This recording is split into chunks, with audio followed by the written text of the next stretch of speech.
Have you ever looked at the tiny hole in the top of a pen cap and wondered what it's actually for? Most people assume it's so the pen doesn't dry out. Maybe a pressure thing, keeps the ink flowing. It seems obvious, completely harmless. It is completely wrong. And the real reason is one of the darkest origin stories hiding in plain sight in your desk drawer. Welcome to Breakdownz, the story behind everything. Today we're finding out why that tiny hole exists and why the answer should make you look at every pen you've ever owned a little differently. Think about how many pen caps you've chewed in your life. At school, at work, sitting through a meeting, twirling one between your teeth without thinking. It's one of the most universal unconscious habits on the planet. And for decades, it was completely harmless. Until the cap slipped. A pen cap is roughly the width of a child's windpipe. It's smooth, cylindrical, and if it gets pulled into the airway and lodges in the trachea, a sealed cap doesn't just restrict airflow. It blocks it entirely. And in the seconds that follow, there is nothing anyone can do. Children were dying, and the pen industry had to find a fix. The story begins in the United Kingdom in the years before 1990. Children were choking on ballpoint pen caps, swallowing them during the same absent-minded chewing habit millions of people practice every day, then inhaling the cap when it slipped. The British Standards Institution, the body that sets product safety rules in the UK, had seen enough. In 1990, they published BS 7272, a new standard specifically for pen caps, with one core requirement: if a cap is small enough to be swallowed, it must have a hole. The logic was precise. A sealed cap lodged in the airway is a death sentence. A vented cap is a delay. The hole does not save you, it buys you time. Enough time, if everything else goes right, for a bronchoscopy or emergency intervention to remove it before the brain loses oxygen. 3 years later, in 1993, the International Organization for Standardization adopted the British standard wholesale. ISO 11540 was published, and the requirement became global. If you want to sell pen caps to children up to age 14 almost anywhere in the world, the hole is not optional. The standard is more precise than most people realize. ISO 11540 gives manufacturers two options. One option is to make the cap too large to be swallowed. It has to fail to pass through a 16mm diameter ring gauge. The other option is to add a vent hole that lets through a minimum of 8 liters of air per minute. A single circular opening of roughly 3.4 square millimeters satisfies that number.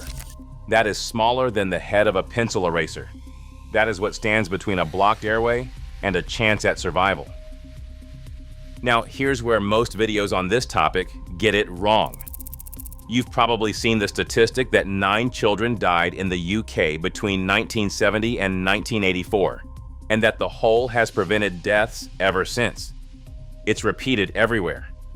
The problem is, that figure traces back to a single 2004 engineering newsletter, not to a government report, not to a medical study, not to a BSI document.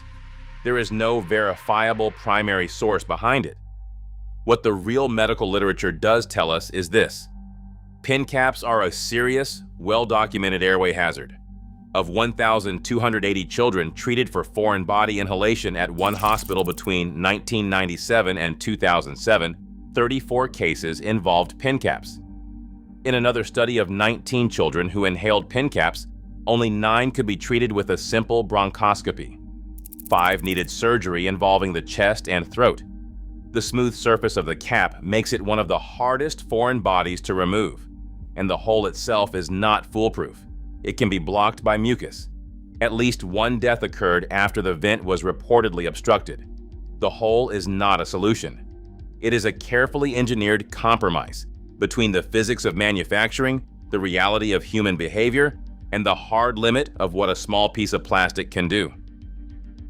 Before we go, there's one more thing worth knowing, because it trips almost everyone up. The hole in the top of the cap is the safety vent, the one ISO 11540 requires.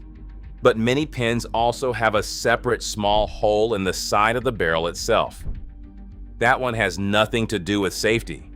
It equalizes air pressure so ink flows consistently as the barrel empties. Two different holes, two completely different purposes. One of them saves lives. The other just makes sure your pen writes smoothly. And now consider the scale of this. BIC alone has sold more than 100 billion crystal pens since 1950, about 14 million every single day. BIC spokesperson Astrid Canavet confirmed the company began perforating its crystal cap around 1990 and, in her words, decided to apply the British norm everywhere in the world. That means billions of pen caps across every country carrying a tiny hole that almost nobody ever thinks about.